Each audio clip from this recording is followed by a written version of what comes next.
Welcome, everyone. Thanks so much for joining. Delighted to have the opportunity today to moderate our new P3s for Municipalities 6-part webinar series. My name is Michelle Coates-Mather. I'm the Council's Head of Policy and Public Affairs, and I will be one of today's session co-facilitators. I wanted to start off today with a very big thanks to our series sponsors, Amico, BLG, EPCOR, Fasken, and Graham.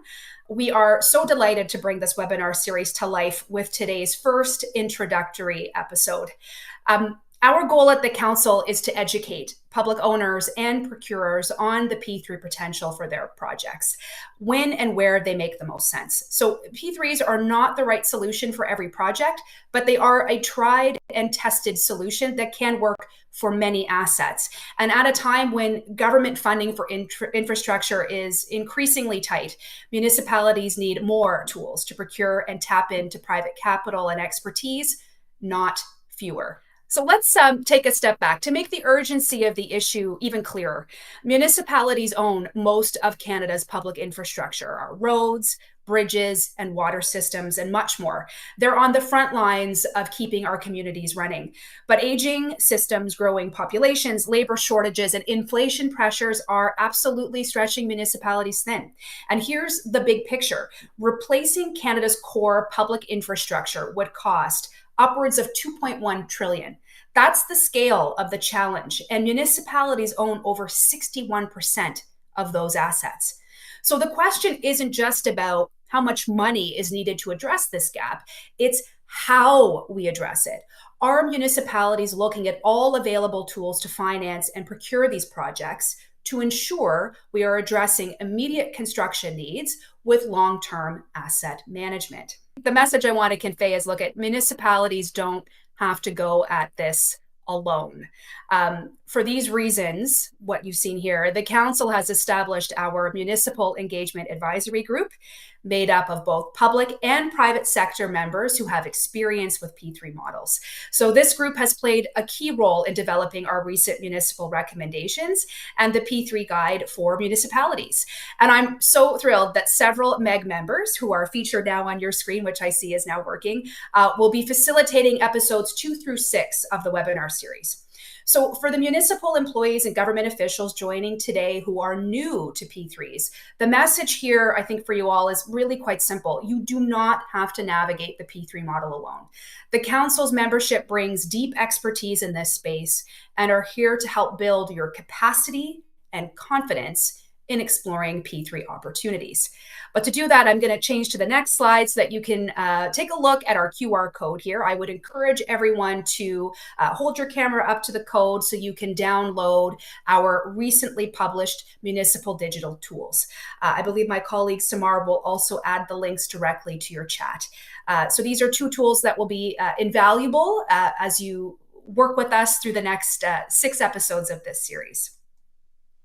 So let's talk a little bit about the episode overview. So the series begins with today's episode, which offers a high-level P3 101. It speaks to the current P3 market context, including a few recent municipal P3 examples, an overview of our recommendations, all of which, as I mentioned, are featured in our P3 policy primer.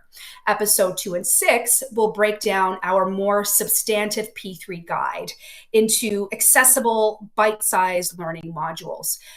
Now, as I mentioned earlier, each of those sessions will be co-presented by one private sector and one municipal sector representative from our MEG group, because these are the folks who have firsthand experience delivering the P3 model at the municipal level.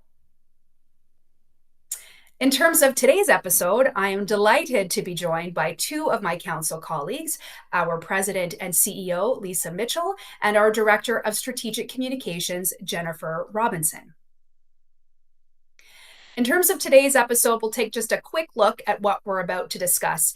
So we'll be looking at a variety of different aspects, but focusing on first a little bit, we'll touch on some key learning objectives, set up the municipal infrastructure challenge, dig into the what, the how, and the why of P3s, myth bust common misconceptions of the model, and explore, as I mentioned, our recent recommendations.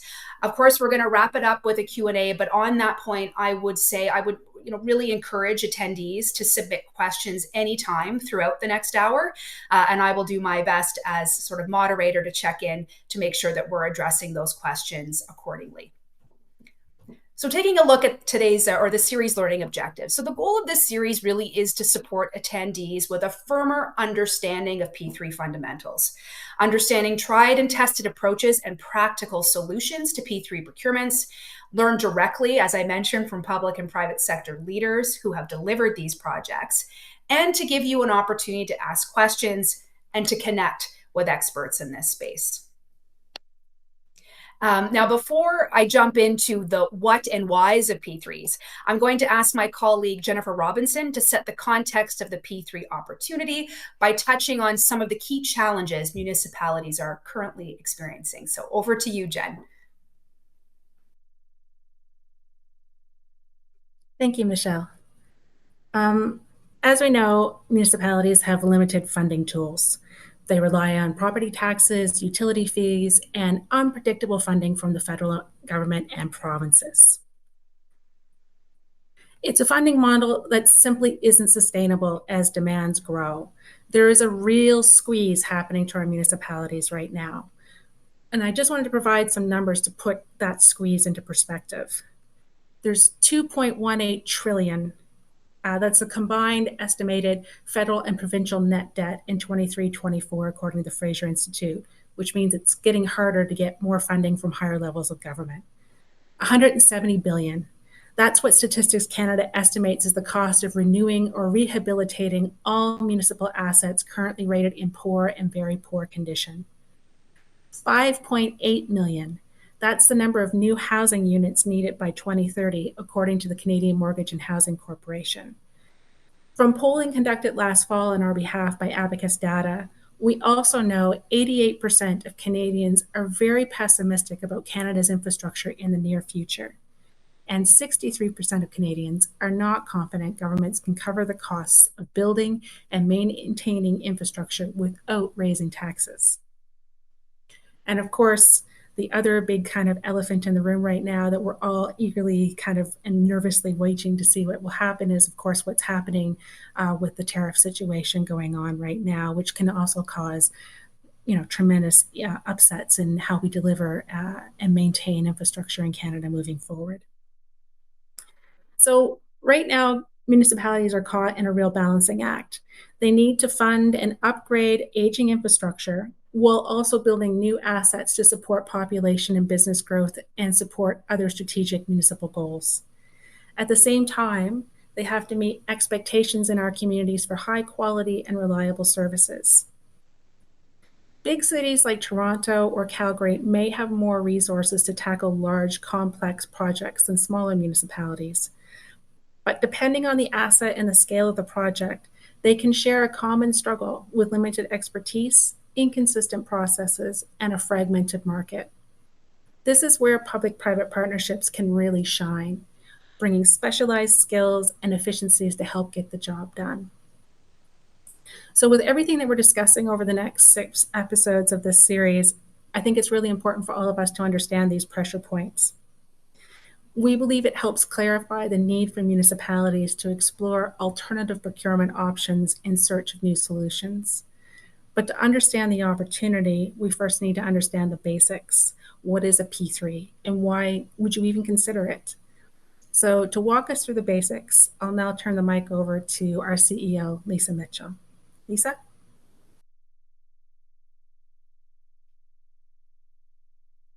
Thanks so much, Jennifer, and good afternoon to everyone.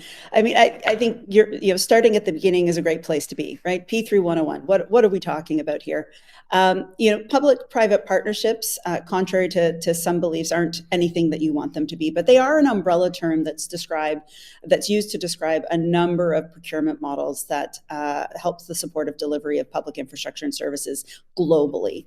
It's a model that we've used in Canada for more than 30 years. We spent some time looking at our counterparts in Australia and the UK in particular, who had a little bit more experience doing this. And we brought that to Canada and developed a made in Canada approach.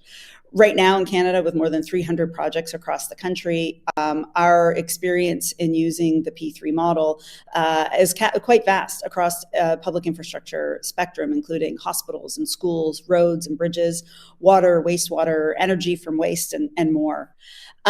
Before I kind of get into what is a P3 and the mechanics of it, let me be very clear about what a P3 is not. Because I think this is a constant myth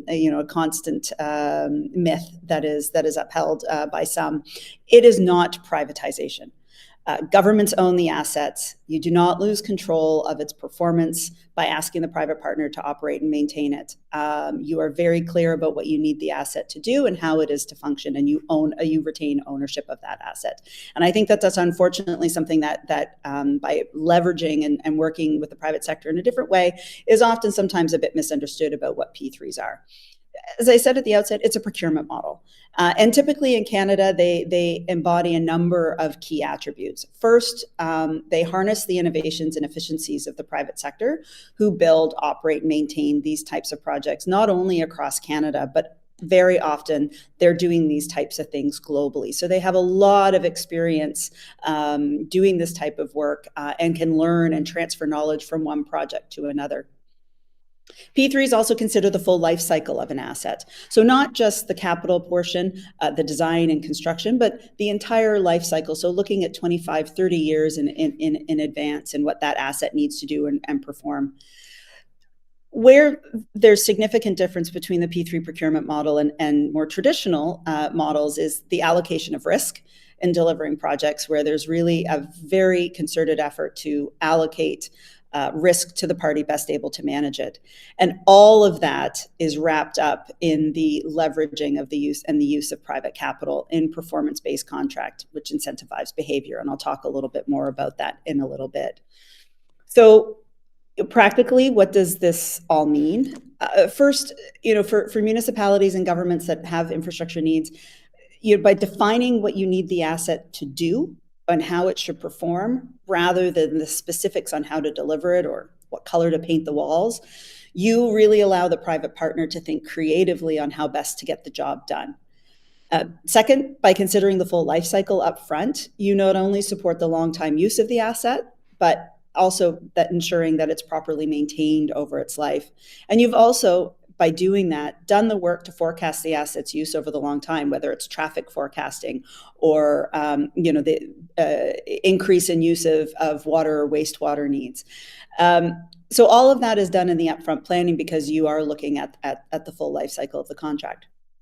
Third, and I think this one is really key, is they allocate certain risks for delivering the project to the private partner.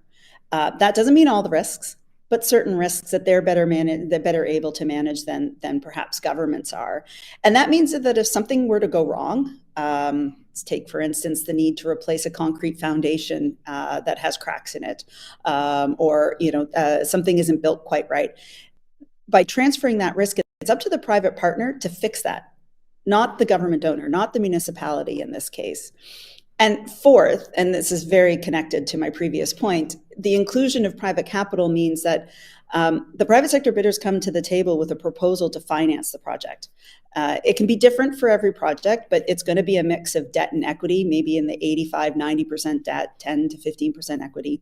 But by putting their money at risk, they are incentivized to get the job done on time and within budget, and to carefully plan the materials that are required. So if that risk that I mentioned previously, crack in the foundation that needs to be redone, for example, materializes, it isn't at the taxpayers that are on the hook for the bill. And that's a really key difference between the public-private partnership and other models. So how does this happen? We'll flip to the next slide because that's a really good question. Key to a P3 contract is that, unlike traditional procurement models like a design, bid, build, that separate the design and construction and the operations and maintenance from each other, in a P3, because the model considers the full life cycle, the bidding team comprises of all those necessary to deliver the project from beginning to end.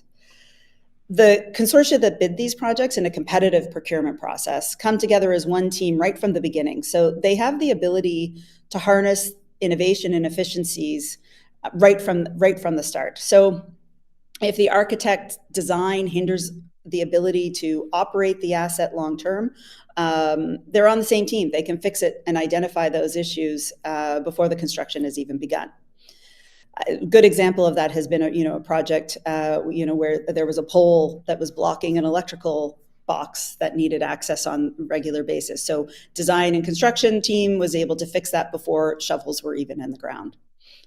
I've spoken about the financing component, but it's a really key part of the package because the private sector brings to the table and is a significant part of their bid. There have been vocal opponents to P3s over the years who claim that, as I said, P3s are a form of privatization and that governments lose control over the services that are provided to Canadians. And again, I want to assure you that is not the case. Leveraging private capital does not change that. The public sector retains its ownership of the water, wastewater treatment facilities, roads, bridges, and it's a performance-based contract. So that means that you state how the asset needs to work and be maintained over the 20 or 30 years. So when the private partner comes in, they know what they're getting into. If they don't do what is being asked of them and what is laid out in the contract, barring any unforeseen circumstances notwithstanding, they can be subject to financial deductions. We'll move to the next slide. When do we know that a P3 might be the right option for a project? Because it isn't always. And I'll be very honest, there are no necessarily hard and fast rules when it comes to a capital cost threshold for projects being suitable for a P3. We have seen projects over $100 million. We have seen some projects under $100 million. But we are talking typically larger and complex projects. Some things to consider if you're looking at a project and whether it might be suitable for a P3 might be questions around, have projects in the same asset class been delivered successfully as P3s before? Have projects of the same size in that asset class been delivered as P3s? So if we've maybe seen 20 plus million in an asset class and you've got a 5 million, there may be some special considerations there. But the key decision-making tool for whether a project should move forward as a P3 or not is the value for money analysis. And this analysis compares the cost of delivering the asset as a P3 versus a traditional procurement model on a like-for-like basis, but taking into consideration the value of the risks transferred to the private partner for them to manage. So if the project doesn't demonstrate value for taxpayers in that initial upfront analysis as by being delivered as a P3, then it might not be suitable for the model. Again, we're not trying to do P3s for the sake of P3s. It really is about whether it will deliver value for taxpayers. This is a bit tricky and very technical, and there will be other discussions through the webinar series that are going to drill down into this a little bit more. But the leveraging private capital does create a fundamental difference between traditional procurement models. So I want to talk a little bit about the payment structure and what that means for you. This is a sort of a representative graphic on the screen to demonstrate how the payments work. So as I mentioned before, P3s leverage private capital. So the private sector will finance the cost of the project and is paid back over time by government. P3s in Canada are generally what we call fixed price availability-based contracts, meaning that the private partner is paid back based on the availability of the asset. The first payment, therefore, is tied to when the asset becomes available for use right at the start. So no payments will go out the door generally through the construction period. Again, this is on a case-by-case basis until an independent certifier goes in, assesses the post-construction asset, and says that it can be open for use. And it's only at that time that the private partner receives any of their money back. Again, each contract can be slightly different, but this, what we refer to as a substantial completion payment, can be in the range of 40 to 60% of the value of the contract. And that's represented by the gray line on the left-hand side. The remaining 40 to 60% of the contract value is paid over the operations period, but again, based on the availability of the asset, so they're annual service payments. So if during that period there's a leak in the roof that has to be repaired, or the road needs repaving outside of the agreed upon maintenance schedule, and the private partner then has to close or shut down all or part of the asset, the private partner can be penalized financially. This is the concept of risk transfer actually in action. And because the private partner has skin in the game, it provides incentives and can affect their decision-making in a positive manner. They may look at different types of concrete for longevity. They may decide to use or install a metal roof. It might be more expensive to install, but maybe it's better to, from an operations and maintenance perspective, because it will last for a longer period of time. Again, they have to return the asset maintain it and return it in a like new condition. So they're going to make some fundamental decisions about how best to look after that. So, while I can provide sort of the broad strokes of what P3s are and how they work, I think oftentimes the best way to get the point across is to provide examples. So I am going to do that now by turning it back over to my colleague Jennifer to do just that. Thanks, Lisa. So building off what Lisa was saying, P3s aren't new in the municipal space in Canada. There are more than 50 municipal P3 projects currently in operation across the country, with the highest concentration being in Ontario, British Columbia, and Alberta. 25 of these projects look after the whole life cycle of the asset. So this is the DBFM, DBFOM that Lisa was mentioning earlier. And these, of course, involve the use of private capital. About 30% of these assets are in environmental services, water, wastewater, biosolids. Over 35% are focused on transportation and transit, and 26% are social projects like recreation centers and arenas. But here's the kicker. 85% of these P3 projects are already operational. That means municipalities have access right now to an incredible library of resources, best practices, and real-world examples to learn from, both the good and the bad.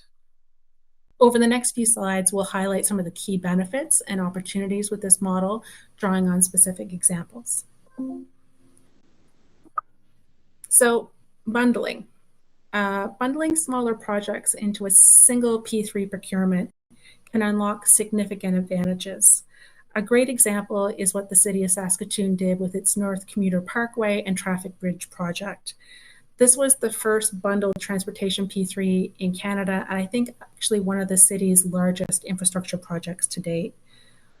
Operational since 2018, this almost $300 million project bundled the 8.3 kilometer North Commuter Parkway with the replacement of the 109-year-old Traffic Bridge.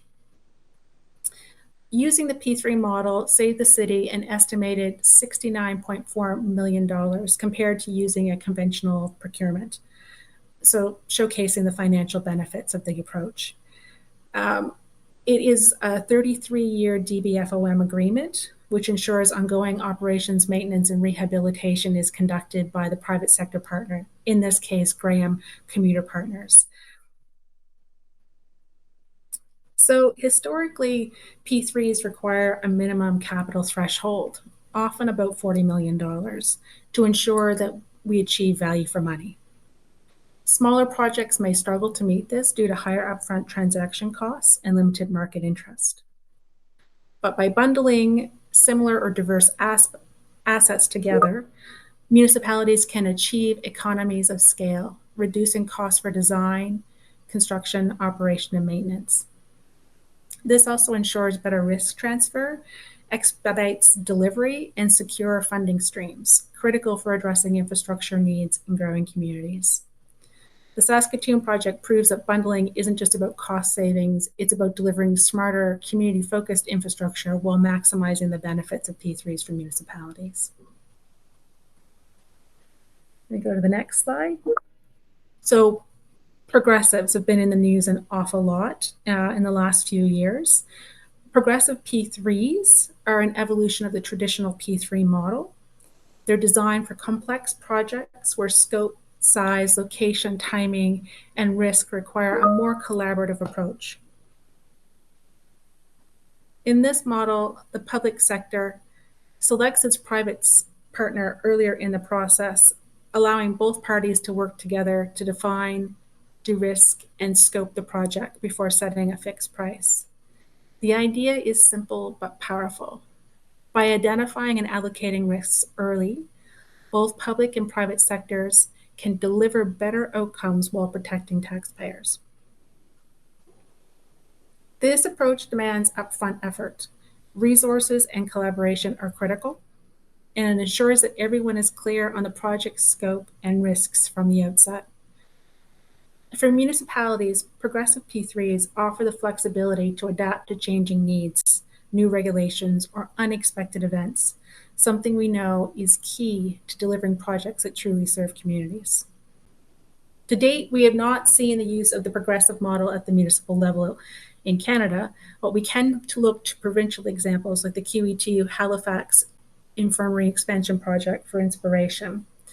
This $2 billion progressive DBFM includes a new acute care tower with 216 beds, 16 operating rooms, an ICU, and a larger emergency department to meet growing patient demands. In the development phase, a private partner is working closely within the Nova Scotia government, with the Nova Scotia government to refine the design, scope, pricing, and scheduling. The project also features a program of early works where contractors are engaged early to identify and mitigate risks, ensuring a smoother and faster delivery under the fixed price agreement. As municipalities face increasingly complex infrastructure challenges, this model offers an adaptable, forward-thinking solution for delivering critical infrastructure efficiently and effectively. Concession P3s are another different type of P3, and they introduce a revenue sharing model where the private sector earns part or all of its payment from user fees like tolls, utility fees, or service charges. These models incorporate the same elements as full lifecycle P3s like DBFOM or DBFM, but with the added benefit of generating direct revenue from the asset. Municipalities can explore using this model beyond traditional assets for recreation centers, district energy systems, biogas capture, decarbonization initiatives, or organic waste management. While user fees like tolls may face public resistance, they ensure that only those using the asset bear the cost, potentially fairer than across-the-board tax hikes or service cuts. To make these models inclusive, municipalities should consider income-based fees, subsidies for low-income neighborhoods, and robust accessibility planning. Ultimately, concession P3s are about delivering value for money while balancing financial considerations and equity. With careful planning, these models can address critical infrastructure needs sustainably and fairly.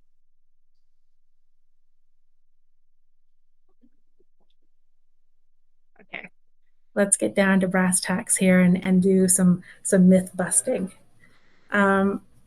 An unfortunate reality of the P3 model is that it often faces criticism from those who misunderstand it or are ideologically opposed to it. As Lisa mentioned, some mistakenly believe P3s are privatization, but as she explained, that couldn't be further from the truth. P3 assets remain publicly owned assets.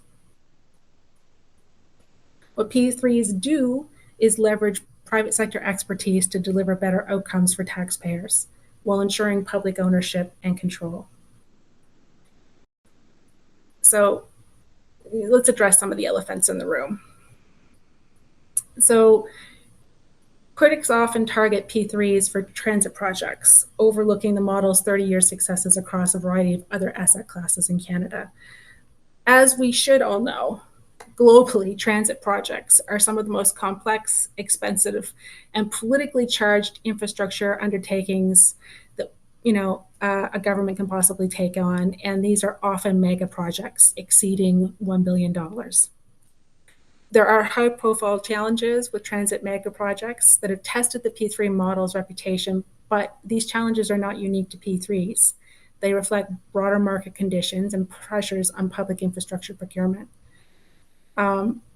However, We do take the complaints and the challenges to the model quite seriously, and see the council and its members are addressing these issues like unrealistic timelines, budgets, and risk transfer to evolve the P3 model to focus on delivering better outcomes for communities.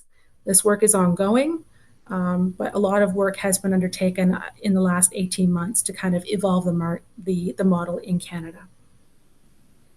So let's go through some of the most common myths and misconceptions the model comes up against. P3s are long and complicated. The P3s do require thoughtful planning to consider the whole life cycle of a project, but this planning accelerates delivery compared to traditional procurement. The on-time construction record of P3s compared to traditional procurement more than makes up for longer procurement time. P3s cost more than traditional procurement. Rising interest rates are narrowing the gap between public and private financing costs. When public funding is limited, P3s can deliver better value by leveraging private capital efficiently. Private financing also provides additional oversight, cost certainty, and amortization over the asset's lifespan. P3s are P-free. Municipalities still pay for projects, but P3 structure payments to align with operations and maintenance over the asset's life cycle. P3s ensure proper upkeep and reduce long-term costs through private sector accountability. Unions do not support P3s. Fact. Labor unions partner with private sector firms on infrastructure projects all the time, creating unionized jobs and pension investments. Collective agreements for public employees are maintained, ensuring equivalent wages and benefits.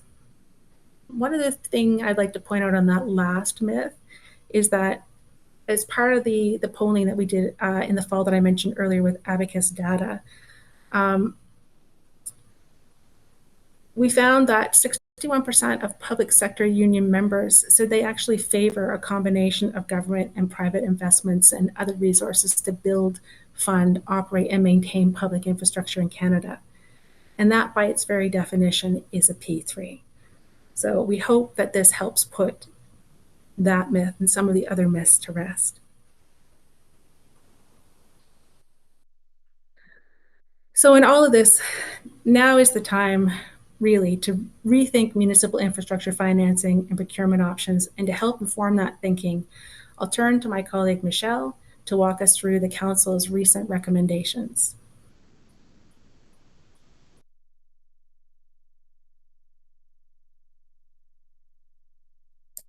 Great. Thanks, Jen. Samara, I'll get you to flip to the next slide if you don't mind. Thanks so much. Okay, so building on Jen's points, we do recognize education and awareness of the P3 model, what it is, what it isn't, and how best to leverage it are really critical to broader adoption. So to support that work, in collaboration with our Municipal Engagement Advisory Group members and our board level committees, the Council has identified a variety of key recommendations to enhance P3 opportunities for municipalities. So I wanted to take a look at some of those recommendations with you all today. Let's start first with the ones you see here at the municipal level. So one of the first key recommendations we're putting forward is to budget for the long term. Infrastructure isn't done when the ribbon is cut. Long-term operations and maintenance must be built into financial plans upfront.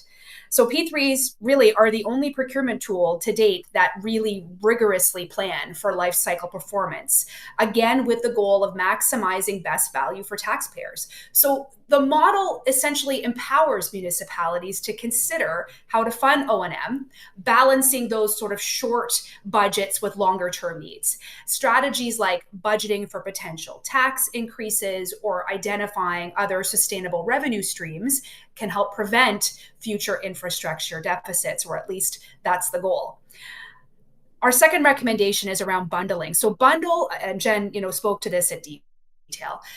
Bundling smaller projects into one P3 agreement, again, can help reduce costs, expedite delivery, and attract private sector capital by achieving economies of scale. And Jen had mentioned there's a variety of examples of this. We have seen the bundle approach work very well at the provincial level, particularly with schools in Alberta, as well as road projects. And we absolutely do see applicability of bundling to other assets at the municipal level, including water and wastewater projects. Third, engage P3 expertise. So in addition to the foundation knowledge municipalities will glean from this webinar series, to really address in-house capacity challenges, municipalities should bring in external advisors, design, legal, and financial experts to help guide planning, procurement, and execution. So this ultimately will ensure a better structured P3, while also building local skills and capacity for future projects. Thanks, Samar, that's great. So the next recommendation, promote early collaboration. So early and transparent market engagement is really key. Consult with private sector partners, even before issuing RFQs or RFPs, to test feasibility, gather feedback, and refine project requirements. Again, like the goal of P3s is really to focus on the outcomes of the project, not necessarily the outputs. So this can go a long way in helping to prevent costly change orders, ensure alignment with market conditions, and again, with the goal of delivering projects that meet community needs effectively. Educate elected officials.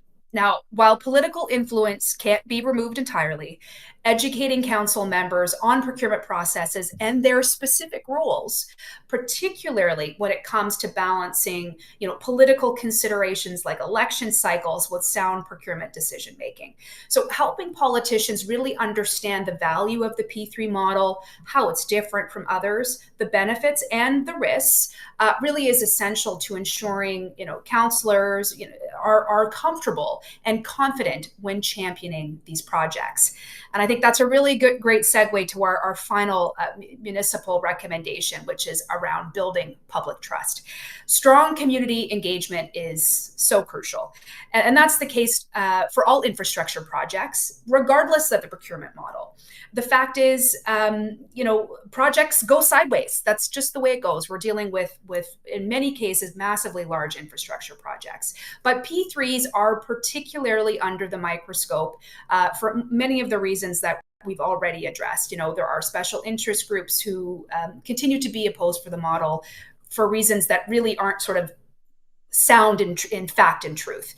So understanding that, politicians, city staff, other officials, and stakeholder groups involved in these projects need to focus public communications on project outcomes, as I just mentioned, and long-term societal benefits, really championing the need for the project and how it's going to make the everyday life of Canadians all the better. By being open about timelines, disruptions, sound impacts, things like that, municipalities can, I think, help build trust upfront and ensure community buy-in for P3 projects through their life cycle. And this is not to suggest that a communication strategy alone is going to help mitigate all of those challenges. It just, I think, helps hedge your bets if you're doing so in a proactive way. And our P3 guide for municipalities details some of those finer tactical strategies on public engagement in greater detail to help support your work. It's also really important that federal, provincial, and territorial governments consider how their policies are enabling municipalities to consider P3 procurements. So let's take a look at some of the recommendations we put forward to those levels. So the first one is removing barriers to alternative financing. Municipalities really need the flexibility to choose funding models that work for their communities. They know their communities' needs the best. From our perspective, federal, provincial, and territorial governments need to ensure their grant terms and conditions don't inadvertently restrict municipalities from looking at P3s and other alternative financing models. Specifically, any grant provisions that mandate or favor certain procurement methodologies over others should certainly be revised, especially in today's context. Those are barriers that limit adoption of partnership models and, again, are actively removing viable tools from a municipal procurement toolbox. Explore a new municipal funding framework. So now, none of us know what the future holds for long-term federal infrastructure programming. This is really the time to start being proactive about alternative financing solutions. So, for example, the Federation of Canadian Municipalities has called for a new municipal growth framework to better equip municipalities with revenue tools needed to support all services, from capital investments to operating costs. Now, the Council fully supports incorporating P3s and revenue generating models into this new growth framework, again, as an additional tool to ensure municipalities have diverse options for tackling their infrastructure challenges. And then, of course, last but not least, and this will be an ongoing theme, I'm sure you've picked this up throughout the course of this episode, consider life cycle costs. Long-term sustainability begins with planning for operations and maintenance from day one. Federal, provincial, and territorial funding, in our opinion, should encourage municipalities to include O&M costs in their financial plans when applying for grants and contributions. This is not to suggest that O&M will be covered by these grants and contributions, but what it does do is that it promotes this idea that governments become informed investors. They invest in capital costs of projects, knowing municipalities have planned and budgeted for the operations and maintenance phase of a project's life cycle, hopefully preventing future infrastructure deficits and rising replacement costs. And then, of course, I think the final message I want to leave all of our federal and provincial colleagues with today are one of the biggest roadblocks for municipalities exploring P3s is, again, a lack of experience and capacity to evaluate and execute these projects effectively. Even though, as Jen mentioned earlier, we have something like 50 historical projects at the municipal level across the country, they're still relatively new and unknown to most municipalities. But that's why the Council exists. So drawing on our expansive network and convening power, bringing together public sector owners and private sector expertise, the Council and our members can support municipalities new to the model. So, ultimately we're here to help. And our hope is that the next many episodes of this series will provide municipalities with enough assurance that with the right capacity, supports, and understanding, this is a model they can really look at pursuing in the future. So with all of that context in mind, I would like to bring our CEO, Lisa, back up onto this stage for a few final comments. Thanks, Michelle and Jennifer. I mean, I think this has been a great sort of introductory course to what P3s are and how they work. And I think just in terms of final thoughts, and I know there are some questions in the chat that we want to get to. I mean, I'll leave you with this. I mean, it is, P3s have a proven track record in Canada, and that includes at the municipal level. Recognizing that it's not just about the capital build, but full lifecycle asset management being key to ensuring that municipalities have the infrastructure and ability to deliver services that they need is really at the at the heart of what the P3 can be there to support. Leveraging private capital in P3s in a performance-based contract is a different way of doing things and different way of thinking, but really can provide a value for taxpayers' dollars.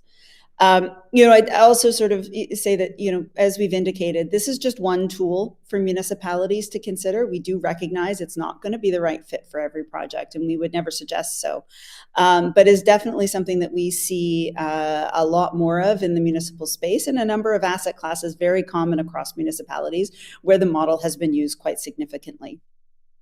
The other thing I think I'd leave you with, which has been a topic of conversation around the industry for quite some time now, is these are partnership models. Yes, it is a contractual relationship between the public and the private sector, but collaboration between the public and the private partners is key to the project's success.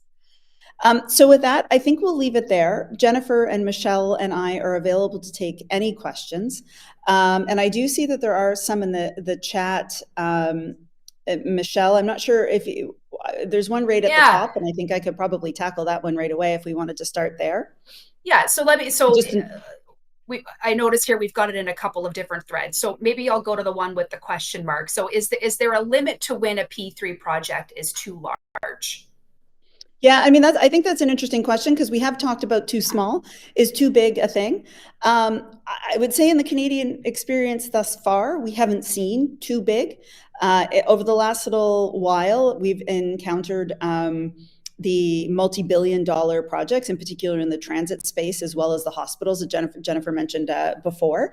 And they have come with some unique challenges, and I think we're adapting and evolving as an industry, both the public and the private partners, to find ways. And Jennifer, it was mentioned earlier that the progressive P3 model, which we definitely see as being something to consider for projects over $1 billion mark, that brings the private partner in sooner in the process to help deal with some of the potential risks in the project.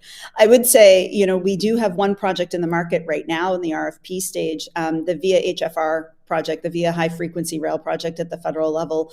It looks to be Canada's first really, really big P3. It's going forward as progressive design, build, finance, maintain, and is estimated to be in the $6 to $12 billion range. So is there a limit to when P3 projects are too large? There quite possibly be, but we haven't hit it yet. So we look forward to seeing how the VIA HFR project progresses, hopefully with an announcement on the RFP in the not too distant future. But we'll see how that goes. But that the bigness of some of the projects, the large and complex, that $1 billion plus is really one of the reasons that the progressive P3 can be attractive to governments. Thanks for that, Lisa. I'm going to keep going through the list. Let's see how many of these we can tackle before we hit the hour. This question is actually quite interesting, sort of in the realm of affordable housing. So let me just see here at the top here. So Toronto Shelter and Support Services. So thank you for putting this question in the chat. I'm just going to summarize. Essentially, the question is if we could speak to the risks and opportunities associated with social infrastructure, and I'm thinking particularly, affordable housing, that have used the P3 model, and whether you would recommend exploring P3 as an option for our work. And of course, Lisa, you and I would remember the SRO initiative from our days at P3 Canada. So maybe we can, if you want to touch on that. Yeah, and again, I mean, this is the type of question, it's quite lengthy, and I think there's a lot of detail here, but I think, in terms of applicability, you have to go project by project. I think we've talked about that, whether it's the right tool or not. But in terms of sort of, an example in the market, the BC Social Housing use the P3 model for the revitalization of single room occupancy hotels, the number of hotels, I think a total of 13 in the downtown east side of Vancouver, which was a really interesting and kind of first of its kind in Canada.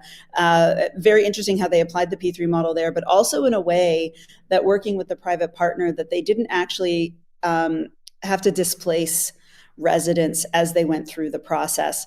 So a bundle of these hotels. And I think that's really a great project for us to think through in terms of how we replicate that and take lessons learned as we help governments think through the housing needs now. And again, it's not necessarily going to be a model that's going to apply writ large to housing. But I do think that there are some elements where you could take that and sort of see if it could apply to other types of social housing projects.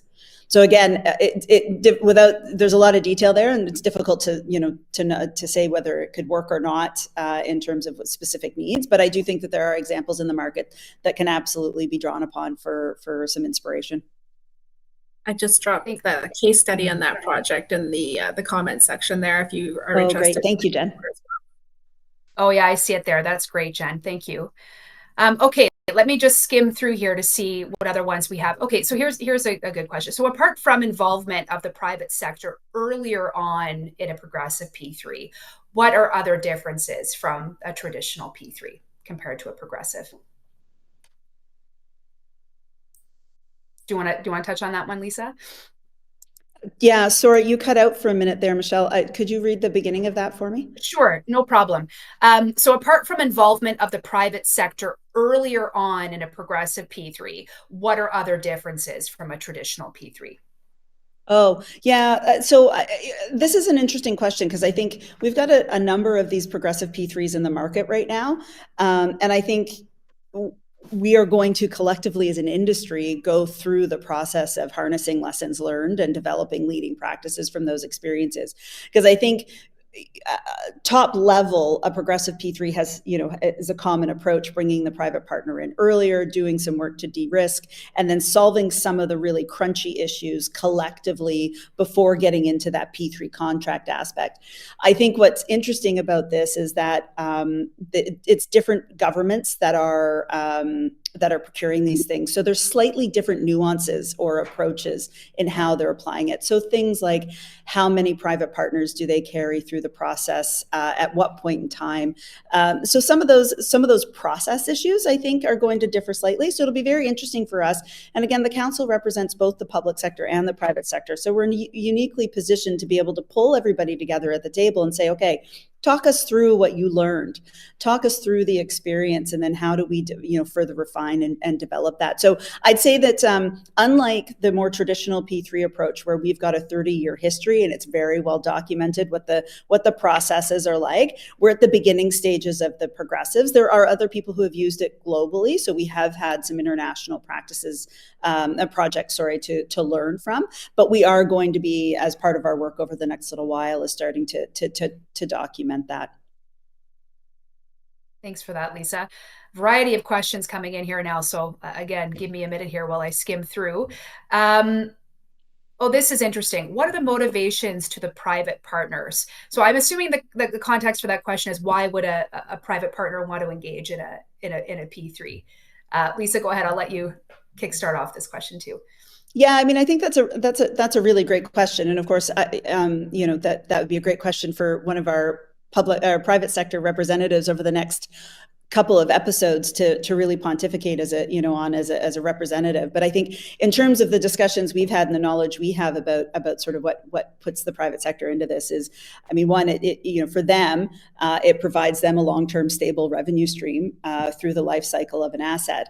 But I would say, as someone who joined this industry 12, 13 years ago, what I have found really quite fascinating about working in this space is how deeply the private sector actually cares about what they do in terms of delivering infrastructure and services to Canadians. There's I would say, quite a bit of pride in the fact that they do that. And I think that's why we can, really collectively convene public and private sector together to problem solve and develop those leading practices. So, I mean, yes, there is a revenue component, absolutely, and in terms of their their ability to deliver infrastructure and services and make money doing so.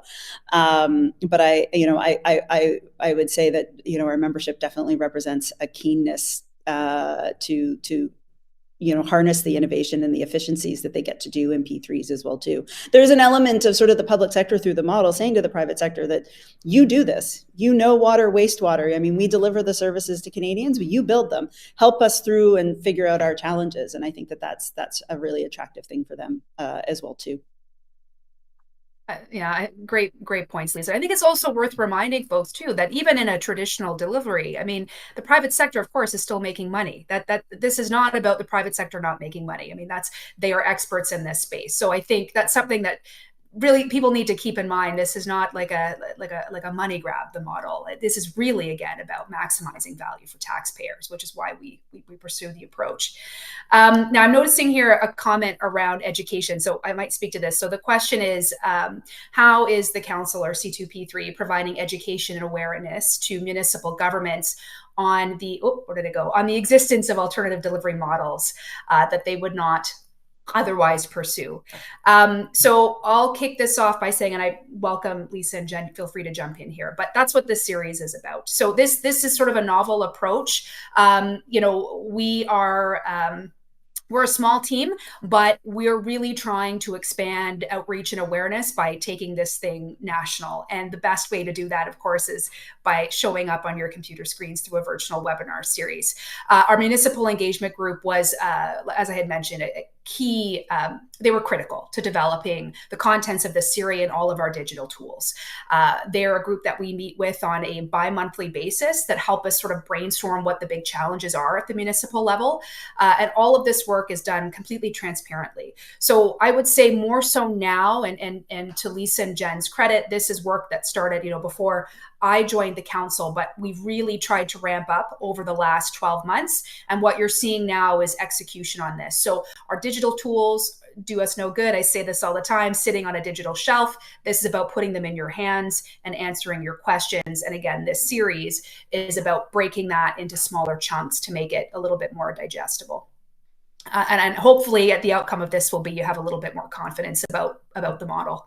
Anything, Jen, Lisa, you'd like to add? I'm just cognizant of the time. I think, and I think the digital tools are only going to be as useful if they're not known about, right? And so this is hugely helpful to sort of spread the word. I would say as well too, I mean, Michelle and I and Jennifer in the work that we do, I mean, we speak to elected officials all the time. We've had conversations with municipal councils to explain. We are out and about. You'll see us out and about over the next little while in terms of engaging with municipal associations as well too, so that we can get directly in front of municipalities, whether that be a trade show booth or participation in discussions through the conference, through the various conferences. So there's a variety of ways that we're going to take these tools and leverage the experiences of other municipalities across the country to really sort of help municipalities, both on the officials side and the elected officials side, really understand what the options are. Thanks for that, Lisa. So we do still have a few questions we haven't had a chance to tackle. So what I would say is, folks, feel free to reach out to any of us. I'm going to have my colleague Samar add our contact information here. Just by way of a few closing remarks, again, I just wanted to thank you all so much for taking the time. And again, I want to thank our incredible sponsors, without whom this would not have been possible. So again, our session sponsors, Amico, BLG, EPCOR, Fasken, and Graham, for your most generous support. Please do stay tuned. So our next episode is March 4th, P3 Fundamentals, Delivery Models, and Risk Transfer. Our Municipal Engagement Advisory Chair, Tom Barlow, will help moderate that session, and it will be co-facilitated by two of our MEG members who are representing Green Infrastructure Partners and the City of Calgary. So I think it's going to be a really fascinating discussion, and we will look at a case study, an in-depth case study. And then, of course, in the last sort of 30 seconds that I have you, for any of council members that are still on the line, please note that we are holding a members-only consultation on tariff impacts on Thursday, February 13th. So we would encourage all of our members to join, and the registration details are available on our website. So again, appreciate you all so much taking an hour out of your day to connect with us. We hope you found this introductory session useful, but as I said, stay tuned, because the meat of the guide, I think, is what everybody will enjoy the most over the next 5 episodes to come. So thank you again. Thank you, Lisa. Thank you, Jennifer. And have a great rest of your afternoon.